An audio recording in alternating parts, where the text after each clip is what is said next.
আসসালামু আলাইকুম। আশা করি সবাই অনেক ভালো আছেন। যারা পড়াশোনা শেষ করে বিভিন্ন ইন্ডাস্ট্রিতে জব করে, স্পেশালি যারা বাংলাদেশ গার্মেন্টস ইন্ডাস্ট্রিতে জব করে, কোনো ফ্যাক্টরিতে বা বাইং হাউসে বা ট্রেডিং হাউসে, তো দেখা যায় জব শুরু করার প্রথম 2 বছর বা 3 বছর তারা ওই কোম্পানিতে কন্টিনিউ করে। তারা হয়তো বা ম্যানেজমেন্ট ট্রেনিং থেকে এক্সিকিউটিভ থেকে সিনিয়র এক্সিকিউটিভ পজিশনে যায়। তারপর তারা তাদের ফোকাসটা ঠিক করতে পারে না। দেখা যায় অনেকেই ওই যে অর্গানাইজেশনে জব করে ওই অর্গানাইজেশনে লং টার্ম না থেকে তাদের সুইচ করার একটা প্ল্যান চলে আসে যে এর থেকে বেটার স্যালারি, বেটার পজিশন আমি কোথায় পাবো। তখন তারা অপরচুনিটি খুঁজতে থাকে।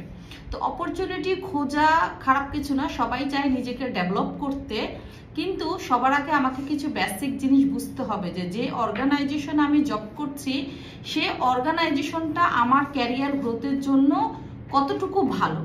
তা আমি কি শর্ট টার্ম গোল নিয়ে কাজ করব না আমি লং টার্ম গোল নিয়ে কাজ করব।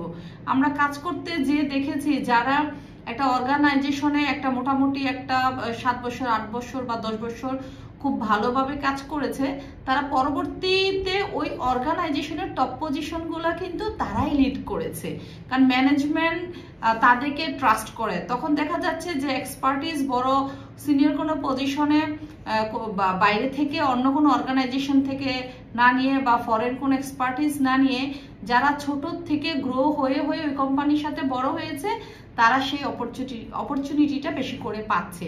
তো এই ক্ষেত্রে যারা নিউ কামার, যারা জবে ঢুকবে বা যারা জব করবে, তাদের প্রতি আমার ছোট একটা সাজেশন, আপনি যখন কোনো অর্গানাইজেশনে জব করবেন আপনার বেসিক কিছু প্ল্যান আপনি করবেন যে আপনি শর্ট টার্ম প্ল্যান নিয়ে যদি কাজ করেন, শর্ট টার্ম প্ল্যানে আসলে শর্ট টার্ম আমরা বেনিফিটেড হতে পারি, বাট একটু লং টার্ম প্ল্যান থাকাটা জরুরি।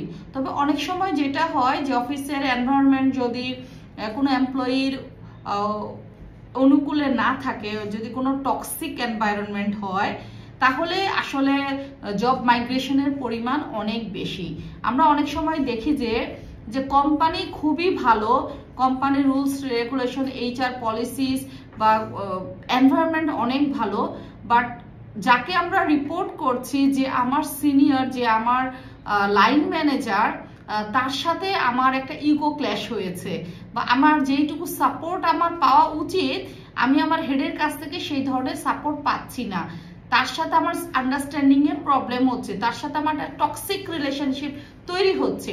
এই ধরনের কেসে দেখা যায় যে একটা ভালো অর্গানাইজেশনে চাকরি করার পরও, ভালো স্যালারি পাওয়ার পরও সবকিছু ভালো, শুধুমাত্র আমার রিপোর্টিং বস আমাকে সাপোর্ট দিচ্ছে না বা তার সাথে আমার আন্ডারস্ট্যান্ডিং এর একটা সমস্যা আছে, এতে করে ওই এমপ্লয়িটা কিন্তু অনেক সময় হুট করে ডিসিশন নেয় যে না, আমি এই কোম্পানি যত ভালোই হোক না কেন আমি এই কোম্পানিতে কন্টিনিউ করব না। আমি মার্কেটে ডেফিনেটলি অনেক অর্গানাইজেশন আছে, তেমনি অনেক এমপ্লয়িও আছে, তো সবাই সবার জন্য সবচেয়ে রাইট যেটা সেটাই খুঁজে নিবে। কিন্তু কোনো এমপ্লয়ি যদি একটা অর্গানাইজেশনের সাথে অনেক দিন থাকে, সে যদি সাস্টেনেবল এমপ্লয়ি হয় এবং কোম্পানিও যদি সাস্টেনেবল কোম্পানি হয়, তাহলে কিন্তু এটা উইন উইন সিচুয়েশন।